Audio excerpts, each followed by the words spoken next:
There's a king in every man, and blessed is the woman that knows how to bring out the king in her man. Now listen up. There are 5 dimensions that every man, 5 dimensions stroke offices that every man or husband occupies in the life of his wife. Number 1 is the dimension or the office of a king. Number 2 is the office or dimension of a priest and or a prophet. Then number 3, dimension of a lover or friend, or lover and friend. Number 4, dimension of a father.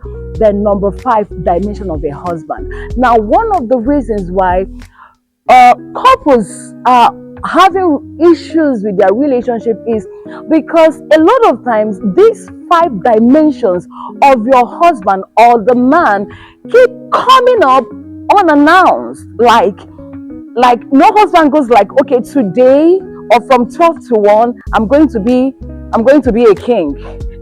You get it? So at various points unannounced, there is a switch from one dimension or one office or the other of the man. Now the dimension of the king is a dimension of rulership, where the man is the king. You know what kingship is? Where the man is royalty, where the man rules. I mean, he is the king, and then the benefits are enormous. When your husband is a king, you enjoy royalty. You are the queen of the kingdom. You get it? You enjoy royalty, you enjoy privileges, you enjoy royal benefits. You get that? I mean, you enjoy privileges. They are privileges, not right. Privileges, not right. You also need to know the difference between rights and privileges. When your husband is a king, there are privileges that are not in your name, but you enjoy it because you answer his name. This is powerful. Okay, so I am Mrs. Daniels, and I enjoy a lot of privileges because I am Mrs. Daniels, and my husband is a king. That does not in any way put me in the shadow of my husband. No. What it does is it puts me in the light of my husband. I mean, I shine in his light. I enjoy honor, recognition, and glory because I am Mrs. Daniels, and that is a beautiful thing. Contrary to what the feminists think, that you have to have your own name. Beautiful, have your own name, but also know that the name of your king is very important. I mean, you need to think about it.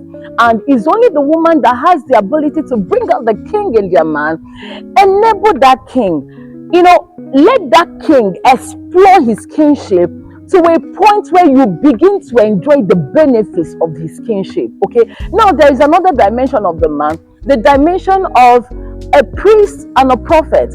Now that is the dimension where the man speaks, he intercedes, he prays. Please, I'm talking to kingdom citizens, and just in case you're not in the kingdom, as in you're not born again, you don't know God, just things like this to make you go, oh, there's a kingdom where some structures are, so let me join. So I invite you to be born again. Okay, so in the dimension of the priest and the prophet, that's where the husband is the priest of the home. He's the one that prays and covers the children, the wife, in the place of prayer. He has a secret place. He has an altar. I mean, he is spiritually intelligent. He is spiritually literate. Okay, and I tell you, it is very easy for a woman to be a wife. Submit, be all sweet, be all tender.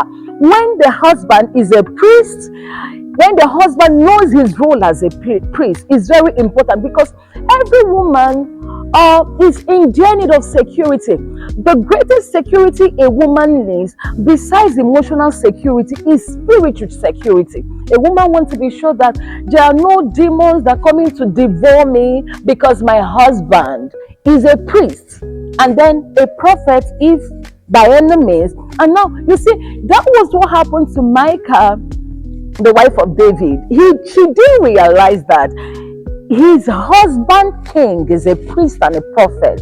He said, see how you disgrace yourself among the maidens, because he was dancing and his clothes went off. I mean, she didn't realize that he is a priest. And of course, what followed, Micah is the only woman that died a barren in the Bible. It's very dangerous to to not recognize the priesthood of your husband, and husbands and every man who is intending to lead about his sister, please think about priesthood as a husband, because what you say, see, it doesn't matter how long a woman prays, until the man of the house comes and says a word, nothing happens. At the best, every woman's prayer is going to spoil the man spiritually, wake him up spiritually to stand and offer priestly activities and sacrifices. You know what I mean? Prayers and all that. Okay, for the home. Okay, so the next dimension of this next office that every man occupies in their wife is the dimension of a lover and a friend. Now, I mean, that's the dimension that's hook. That's your hook. That's the one that brought you in. That's the one you saw. Oh, he's all lovely. He's so kind. He's so gentle. He was being a lover. Okay. And then he's your friend. He's oh, we are friends. We can talk about all things. We can talk about everything. That's beautiful. But I need you to know that marriage is a reality place that every other time you are not in the mood, or your husband is not in the mood of being a lover and a friend. There are times he's in a different mood. He's a different dimension, or another office is functioning at the time. In such times, don't even go like, my husband, he doesn't love me again, honey, you don't love me again. You say you love me. It's not we used to be friends before we got married. Now we are no more friends. Sorry, he's still your friend, he's still your lover. But what happened is that you've not been able to decipher between the various offices and the one that he is functioning in per time. Okay, I pray God helps you on that note. Okay, and then the other dimension is the dimension of father. You know what happened? While you walk down the aisle, your daddy took you, put your hands to the right hand of the man, and you began to answer the name of your husband. That's your father. That's the benefits you have in that office. Is the dimension where the man provides for you, protects you, gives you children. Rachel said, give me children else I die. I mean, it is in the office of the father that bears fruit. He's the owner of the seed. The semen is his own. It's the office of the father that gives you children. Okay, so that's the benefit. The father protects, provides, and all of that. Now, the office of the husband that we all know about, but we know not the dimension of that office. That is the office of the Lord. When the Bible says, wives, submit yourselves unto your own husbands as unto the Lord, that is too deep. That is not an office to trivialize with.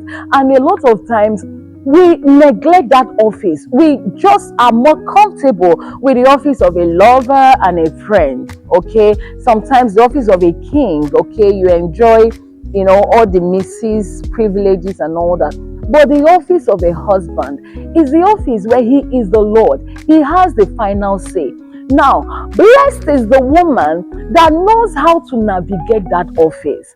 The woman that is able to dwell with her husband in such a manner that she is able to enjoy all of the privileges of all the 5 offices that the man represents for you, and still be a wife and enjoy the office of a husband. This might be a lot for some people, but if you are sincere and willing to learn, God will help you. But this is a truth you cannot trivialize. There is the office of a king in your husband, the office and dimension of a priest or a prophet, or a priest and a prophet, the office and dimension of a lover and friend. You are conversant with that office, but it's not all there is. That office is not always coming out, because when you get into marriage, there is reality. The guy is filled with issues to deal with, all the work issues, family, children, catering for children, providing, and all of that. The office of friendship and lover does not always come up. But you can use wisdom. Through wisdom, the virtuous woman, you can build so much that you can enjoy the office of the king, office of the priest and prophet, office of the lover and friend, office of a father and husband, and more here. By the mercies of the Lord, I enjoy all of these offices, and by the grace and wisdom of God, I trust Him to help me to enjoy more of it. And I'm all for mentorship. So just in case you want to learn more, feel free to DM me. Feel free to ask your questions and also share, follow, like, comment, and God bless you. Thank you.